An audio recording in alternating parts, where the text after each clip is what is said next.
Logan is Hugh Jackman's 10th appearance as Wolverine in the X-Men franchise, and that's if you include his cameos in Apocalypse, First Class, and his face mask cameo and magazine cover cameo in Deadpool.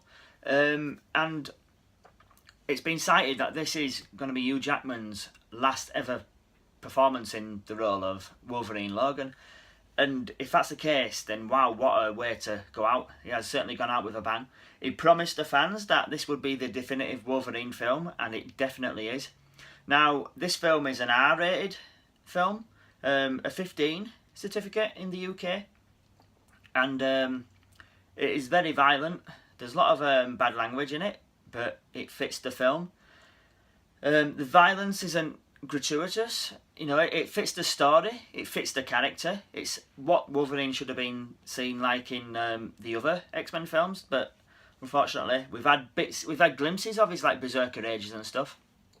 But this is the full blown out version of Wolverine that all the fans have wanted to see in like 17 years. The story is based on the Old Man Logan comic storyline, although they couldn't obviously use all that. It was just an adaptation. They couldn't use all the aspects of that because Fox don't have the rights to the Incredible Hulk and Hawkeye and Red Skull. But yeah, it's a really good version. It's kind of feels like a western in a way. Patrick Stewart returns as Professor Charles Xavier, and he's stated in this film that he's like 90 years old, which kind of makes sense in the timeline of things now. And is suffering from a like Alzheimer's in a way, a degenerative brain disorder. It says in the world's most powerful brain, which causes him to have seizures, which causes everyone around him to suffer from those seizures as well, to like stand still and have excruciating pain in their heads. Stephen Merchant's as Caliban. This is the second time that Caliban's been in an X-Men film. It was in the last one, X-Men Apocalypse, and now he's in this, but he's played by Stephen Merchant this time. But it works. The movie's set in 2029. From what I can remember, at the end of X-Men Days of Future Past, the happy ending, that was set in 2023, so it's 6 years later. And, things have happened to the characters. The acting is really good. It's directed again by James Mangold, who directed The Wolverine, a film that I really like. It gets a bit silly towards the end, but I do really like The Wolverine, so, Logan is excellent. The film starts off, with a bang, basically. He faces off against some car thieves, and the violence that is shown is, it took my breath away when I watched it, but we're like, right, so this is what we're in store for now. And like I said, it works. It absolutely works. Daphne Keane, I think she's called, is the young actress who plays X-23. Another great character from the comics. Originally introduced in X-Men Evolution cartoon, and is currently the all-new Wolverine in the comics. But yeah, there's some great characters in this. It introduces some more mutants. Richter, another one. Richard E. Grant is in this as Dr. Xander Rice. Not too familiar with his character, but I think he has something to do with the Weapon X program in the comics. But yeah, the acting is brilliant. This is by far Hugh Jackman's best performance as Wolverine.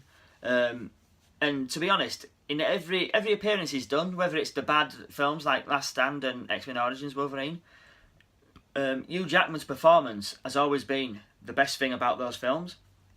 But this is the best performance he has done as Wolverine. And if it is to be his last time in the role, then what a way to go out.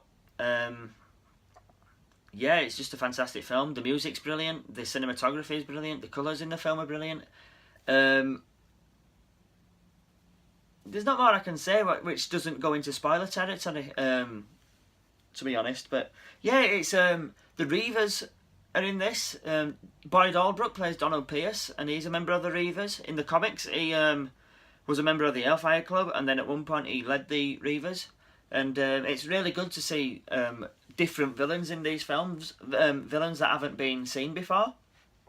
And yeah, I think You know, it's a more grounded take on the X-Men. There's not many powers shown. There's not much CGI in the film, but when it does show the CGI, you know, it's there and you can see it. You know, but it's a grounded film, and the Reavers are grounded villains. They're more out there in their cybernetic augmentations and stuff. Some are like got tracks for wheels and stuff, but in the movie they're more simple. They've just got metal arms and legs, but they really work in this film. I really do like Bob Odenkirk in the role as Donald Pierce, and yeah, it's just really good.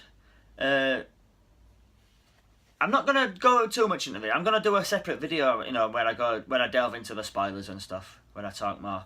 But yeah, just to say, like, some things that are affecting Wolverine. He's old in this.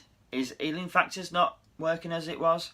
And yeah, it's just a really good introspective film on Logan. Basically, it's a character driven film. There's not a lot of action in the film, but when the action's there, it's bloody, it's violent, it's not out of place, and it's purposeful. You know, the action's there. It's not there just for the sake of action. The action's the purpose. And yeah, I'm gonna go into more stuff in my spoiler review. So I'm gonna give this film a rating of A+. Yeah, guys, look out for my spoiler review video. That'll be up in the next week, I think, sometime in the next week. Let me know down below what you think of this movie. Is this Hugh Jackman's best ever performance? Where do you rank this in the 10 X-Men films that have been out so far? Like and share my channel. And remember, guys, stay heroic.